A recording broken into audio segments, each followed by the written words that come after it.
So just to begin with, are these the conclusions you would have drawn? No, I mean, every respect for Judge Barker. I think that he's done a tremendous job, and today his detailed and analytical summary was tremendous. You know,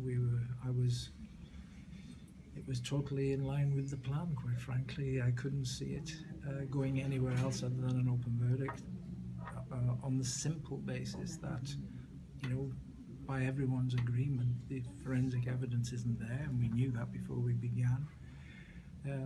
Big question marks around the wound itself, whether it was close or whether it was distant, and I mean, I just think that Professor Pounder, who was the expert witness that we brought in, I felt that his analytical approach and his expertise over 30 years as a professor, that he brought a lot to the table, but so that he created a doubt, I thought.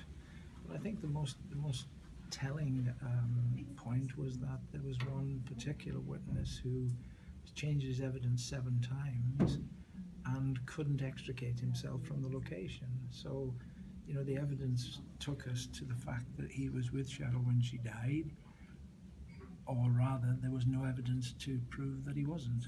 And I think that provided a doubt that, in all honesty, you know, Cheryl deserved the benefit of that doubt. I just think she did, you know, because everything else, he spent the whole morning telling us that, you know, she couldn't have done it because of all these myriad of reasons. And you've got to remember, even on the very morning, there was only one person coming through that gate who said, well, she looked a bit down. Every single witness said, oh, she was happy and jolly and normal and laughing and blah, blah, blah, blah, blah, you know.